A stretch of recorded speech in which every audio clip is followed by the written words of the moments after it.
চাকরির পাশাপাশি কি ব্যবসা করা যায় তাই ভাবছেন? এমনটি যদি হয়ে থাকে তাহলে আপনি একেবারে ঠিক ভিডিওটি প্লে করেছেন। হ্যাঁ, এই ভিডিওতে আমি বাড়তি আয়ের 15টি অভাবনীয় আইডিয়া দেব, যা থেকে আপনিও চাইলে আপনার চাকরির পাশাপাশি আয় বাড়াতে পারেন। আইডিয়াগুলো অফলাইন ও অনলাইন ভিত্তিক, তাই আপনি যে ধরনের মানুষই হন না কেন, কোনো না কোনো কাজ আপনার পছন্দ হবে। তো হ্যালো ভিউয়ার্স, আসসালামু আলাইকুম, this is Raihan Ahmed and welcome back technical tips and tricks. ভিডিওটি ভালো লাগলে অবশ্যই লাইক করে দেবেন। তাহলে চলুন আর দেরি না করে জেনে নেওয়া যাক 15টি অভাবনীয় আয়ের উৎস কী কী সে সম্পর্কে। 1 নম্বর পজিশনে যেটি দেখেছি সেটি হচ্ছে ফ্রিল্যান্সিং। ফ্রিল্যান্সিং বলতে আমাদের দেশে আউটসোর্সিংকে ফ্রিল্যান্সিং বলে।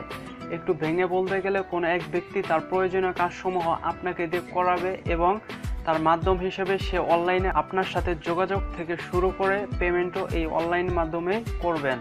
আমাদের দেশে ডলার আয় করার পেছনে ফ্রিল্যান্সিং এর বড় একটা অবদান রয়েছে। তাই আপনি চাইলেই আপনার চাকরির পাশাপাশি বাড়তি আয়ের মাধ্যম হিসেবে ফ্রিল্যান্সিং শুরু করতে পারেন। ফ্রিল্যান্সিং এর হাজারো স্কিলের মধ্যে থেকে যে কোনো একটি দক্ষ হয়ে আপনিও ফ্রিল্যান্সিং শুরু করে দিতে পারেন। রাইটিং, ডিজাইনিং, ভার্চুয়াল অ্যাসিস্ট্যান্ট কাজগুলো আমাদের দেশে খুব জনপ্রিয়, তাই এগুলো যে কোনো একটি ট্রাই করে দেখতে পারেন। 2 নম্বর পজিশনে যেটি রয়েছে সেটি হচ্ছে ব্লগিং। ব্লগিং মানে এক কথা যেটি বোঝায় সেটি হলো লেখালেখি। ভার্চুয়াল জগতে এমন অনেক সাইট আছে যেখানে আপনি লেখালেখির সাহায্যে খুব সহজে ঘরে বসে অল্প সময়ে আয় করতে পারবেন। আমার দেখা এমন অনেকেই আছে যারা চাকরির অথবা পড়াশোনার পাশাপাশি ব্লগিং করে আয় করে থাকে। তাছাড়া এই ব্লগিংয়ের জন্য নির্দিষ্ট সময় নির্ধারণ না থাকায় আপনি যে কোনো সময় তা করতে পারেন। ব্লগিং আপনার চাকরির পাশাপাশি এমন একটি আয়ের মাধ্যম হতে পারে যা একবার দাঁড়িয়ে গেলে আপনার আর কোনো কিছু নাও করা লাগতে পারে। এটি এজন্যই যে ব্লগিং থেকে অনেক আয় করা যায়, কিন্তু একটি ব্লগকে ভালো একটি অবস্থান নিতে কয়েক বছর সময় লেগে যায়। সে সময়টুকু যদি আপনি ধৈর্য সহকারে দিতে পারেন তাহলে দেখতে পারবেন যে আপনি অনেক আয় করতে পারছেন। 3 নম্বর পজিশনে যেটি রয়েছে সেটি হচ্ছে অ্যাফিলিয়েট মার্কেটিং। অ্যাফিলিয়েট মার্কেটিং বর্তমান সময়ে অন্যতম একটি জনপ্রিয় পেশা এবং আপনি চাইলে অন্য যে কোনো চাকরির পাশাপাশি অ্যাফিলিয়েট মার্কেটিং শুরু করতে পারেন। অ্যাফিলিয়েট মার্কেটিং ব্লগিং এর সাথে সাথেই করা যায়, আবার আপনি চাইলে ব্লগিং ছাড়াই অ্যাফিলিয়েট মার্কেটিং করতে পারবেন। অ্যাফিলিয়েট মার্কেটিং এর বিশাল ক্ষেত্র রয়েছে, কারণ অনলাইনে প্রায় প্রত্যেকটি কোম্পানি তাদের প্রোডাক্টের জন্য অ্যাফিলিয়েট প্রোগ্রাম চালু রাখে। আর অ্যাফিলিয়েট মার্কেটিং এর সবচেয়ে মজার ব্যাপার হলো যে এখানে আপনি ফ্রি সম্পূর্ণ কাজ শুরু করতে পারবেন, কারণ অ্যাফিলিয়েট প্রোগ্রামে যুক্ত হতে কোনো টাকা খরচ হয় না।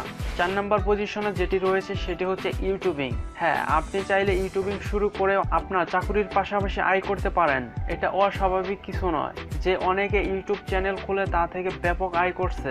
ইউটিউব চ্যানেল থেকে আয় করতে আপনার শুধু দরকার ভালো ভিডিও তৈরি করা। একটি ইউটিউব চ্যানেল খুলে শুরু করে দিন ইউটিউবে ভিডিও পাবলিশ করা এবং আয়ের পথ আরও এক ধাপ এগিয়ে যান। 5 নম্বর পজিশনে যেটি রয়েছে সেটি হচ্ছে ফেসবুক। আপনি চাইলে ফেসবুককে একটি মানি মেকিং প্ল্যাটফর্ম হিসেবে গ্রহণ করতে পারেন।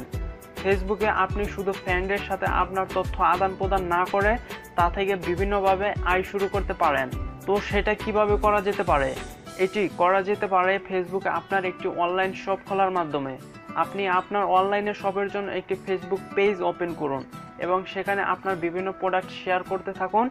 আপনার কানেকশন যতই বাড়তে থাকবে ততই দেখবেন যে আপনার প্রোডাক্ট বিক্রির সংখ্যা বেড়ে গেছে। এছাড়াও আপনি ফেসবুকে গ্রুপ তৈরি করতে পারেন এবং পরবর্তী ওই গ্রুপটিকে বিভিন্নভাবে মনিটাইজ করতে পারেন। 6 নম্বর পজিশনে যেটি রয়েছে সেটি হচ্ছে ই কমার্স। ইন্টারনেট ভিত্তিক কেনাকাটার জন্য ই কমার্স সাইটের জনপ্রিয়তা দিনে দিনে বেড়ে চলেছে। তবে আমাদের দেশের সাম্প্রতিক সময়ে ই কমার্স ব্যবসায় অনেকে প্রতারণার আশ্রয় নিচ্ছে বলে এ থেকে অনেকের বিশ্বাস উঠে যাচ্ছে। এর মধ্যেও আপনার সুযোগ রয়েছে, আর সেটি হলো এই যে আপনি সৎ ও নিষ্ঠার সাথে কাজ করে গেলে মানুষ আপনার উপর আস্থা রাখতে পারবে। যদি গ্রাহকরা অগ্রিম পেমেন্ট করতে ভয় পায় তাহলে আপনি ক্যাশ অন ডেলিভারি ব্যবস্থা রাখতে পারেন, যাতে করে ক্রেতারা আগে পণ্যটি পেজ যাচাই করে তারপর টাকা দিতে পারবে। এখন আপনাকে চিন্তা করতে হবে যে আপনি কোন কোন পণ্যের উপর ই কমার্স শুরু করবেন। আপনার পছন্দের আইটেমগুলো শুরু করে দিতে পারেন ই কমার্সের যাত্রা। 7 নম্বর পজিশনে যেটি রয়েছে সেটি হচ্ছে অ্যাডসেন্স। এই লিস্টের 2য় নম্বরে যে ব্লগিং নিয়ে আলোচনা করছিলাম তা থেকে আয় করার জন্য অ্যাডসেন্স খুব জনপ্রিয়, তাই এটিকে আলাদা পয়েন্ট আকারে দিলাম। অ্যাডসেন্স এর মাধ্যমে শুধু ব্লগিং করে নয় বরং ভিডিও বানিয়েও তা থেকে আয় করা যায়। সবথেকে বড় গুগলের এই অ্যাড নেটওয়ার্ক বিভিন্ন কোম্পানি তাদের বিজ্ঞাপন প্রদর্শন করার জন্য সাবমিট করে থাকে। গুগল 65% যাদের ব্লগ বা ভিডিওতে এই বিজ্ঞাপন প্রদর্শিত হয় তাদেরকে, এবং বাকি 35% নিজে কেটে নেয়। এভাবে রেভিনিউ শেয়ারিং এর মাধ্যমে গুগলও লাভবান হয়, আবার একজন পাবলিশার হিসেবে আপনিও লাভবান হতে পারবেন। 8 নম্বর পজিশনে যেটি রয়েছে সেটি হচ্ছে ওয়েবসাইট ফ্লিপিং। সোজা ভাষায় ওয়েবসাইট ফ্লিপিং হলো ওয়েবসাইট তৈরি করে তা বিক্রি করা। ধরেন আপনি একটি ব্লগ তৈরি করলেন এবং এতে বেশ কিছু আর্টিকেল লিখে পাবলিশ করলেন। কিছুদিন পর যখন এইসব আর্টিকেল গুগলে র্যাঙ্ক করবে তখন আপনার ওয়েবসাইটটির মূল্য বৃদ্ধি পেতে থাকবে। এভাবে এক সময় আপনার ওয়েবসাইটের মূল্য তৈরি করতে যা খরচ হয়েছে তার থেকে অনেক বেড়ে যাবে, আর তখন আপনি তা বিক্রি করে ভালো মুনাফা অর্জন করতে পারেন। 9 নম্বর পজিশনে যেটি রয়েছে সেটি হচ্ছে ডিজিটাল বা ফিজিক্যাল প্রোডাক্ট সেলিং। অনেক ডিজিটাল প্রোডাক্টস ও ফিজিক্যাল পণ্য রয়েছে যেগুলো আপনি পাইকারি দামে কিনে তা খুচরা দামে বিক্রি করতে পারেন। এই যেমন খাঁটি মধু বা এরকম কিছু আপনি পাইকারি কিনে বোতলে করে খুচরা বিক্রি করে আয় করতে পারেন।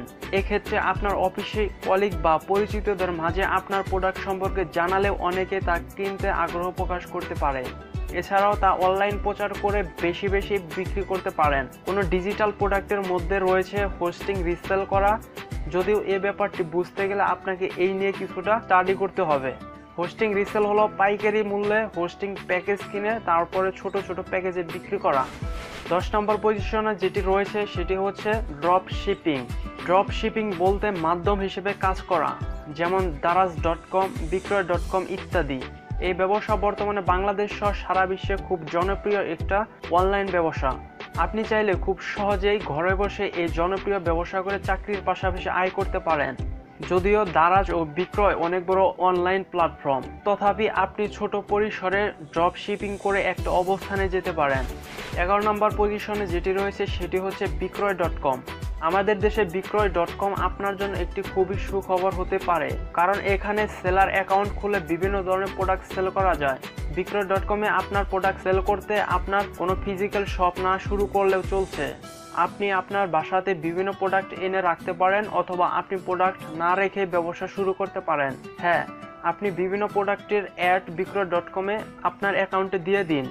এরপর যখনই কেউ অর্ডার করবে তখন আপনি সেই পণ্য মার্কেট থেকে কিনে আপনার কাস্টমারকে ডেলিভারি করুন। এভাবে আপনার অনেক টাকা বেঁচে যাবে, আবার পণ্য মজুত রাখার ঝামেলা পোহাতে হবে না। 12 নম্বর পজিশনে যেটি রয়েছে সেটি হচ্ছে সাধ্যকালীন কোচিং বা অন্য কোনো ব্যবসা। সাধারণত অধিকাংশ চাকুরি সন্ধ্যা পর্যন্ত হয়ে থাকে, তো সন্ধ্যার পর এই সময়কে আপনি কাজে লাগাতে পারেন। আপনি চাইলে সন্ধ্যাকালীন কোনো কোচিং বা অন্য কোনো ব্যবসায় আপনি সময়টি দিতে পারেন। এই ক্ষেত্রে অবশ্যই আপনি আপনার পরিবারের সাথে অনেকটা ডিটাচ হয়ে যাবেন। তো দেখুন এমন কোনো ব্যবসা আছে কিনা যেখানে সন্ধ্যার পর সময় দিতে পারেন, অথবা আপনি আপনার মেধা কাজে লাগিয়ে একটি কোচিং শুরু করে সেখানে শিক্ষার্থীদের পড়াতে থাকতে পারেন। আরেকটি কাজ করতে পারেন, আর তা হলো এই যে আপনি কোনো সাবজেক্টে পারদর্শী হলে তার উপর অনলাইনে কোচিং করাতে পারেন। সেক্ষেত্রে আপনাকে অফিসের পর আর বাসায় বাইরে থাকতে হচ্ছে না, তবে একটি নির্দিষ্ট সময় নিয়ে স্টুডেন্টে পড়াতে হবে। তো 13 নম্বর পজিশনে যেটি রয়েছে সেটি হচ্ছে জমিতে বা অন্য কোনো অ্যাসেটে বিনিয়োগ। জমিতে বিনিয়োগ এখনকার একটি লাভজনক ব্যবসা। আপনি চাইলে কোনো ফিক্সড অ্যাসেট যেমন জমি বা অন্য কোনো অ্যাসেট এ আপনার অর্থ বিনিয়োগ করতে পারেন। এ থেকে আপনি একটি নির্দিষ্ট সময় পর মুনাফা লাভ করতে পারেন। এটি একটি লং টার্ম প্ল্যান, কারণ আপনি যখন একটি জমি কিনবেন সেই জমিটি কয়েক বছর পর না বেচলে হয়তো বা তা থেকে আপনি তেমন একটি লাভ করতে পারবেন না। 14 নম্বর পজিশনে যেটি রয়েছে সেটি হচ্ছে বাসার ছাদ বা উঠোনে নার্সারি। নার্সারি করানো আজকাল একটি ভালো ইনকামের মাধ্যম হতে পারে। এটি যেমন একটি শখের বিষয়, আবার অপরদিকে একটি লাভজনক ব্যবসা হতে পারে। তো দেখুন আপনার বাসার ছাদে বা উঠোনে যদি কিছুটা জায়গা থেকে থাকে সেখানে আপনি কিছু গাছ চাষ করতে পারেন। আজকাল ফুলের ব্যাপক চাহিদা আছে। আপনি দেখতে পারেন যে কোন ধরনের ফুল চাষ করা সুবিধাজনক এবং একই সময়ে লাভজনক। এরকম কিছু ফুলের চাষ করে আপনি আপনার চাকরির পাশাপাশি ভালো আয় করতে পারেন। তবে এক্ষেত্রে আপনাকে আগে জেনে নিতে হবে যে কিভাবে ফুল বা গাছ চাষ করতে হয়। 15 নাম্বার বা শেষ পজিশনে যেটি রয়েছে সেটি হচ্ছে পশু পাখি পালন। এছাড়া পশুপালনও হতে পারে আপনার চাকুরির পাশাপাশি আরও একটি আয়ের উৎস। অনেক পশু আছে যেগুলো পালন করা খুব একটি কঠিন কাজ নয়, আবার ভালো আয়ও করা যায়। আপনি একটু দেখুন যে আপনার কোন ধরনের পশু পালতে ভালো লাগে, সেই ধরনের পশু আপনি লালন পালন করা শুরু করতে পারেন। তো এই হলো চাকরির পাশাপাশি বিভিন্ন কাজ করে আয় করার উপায়।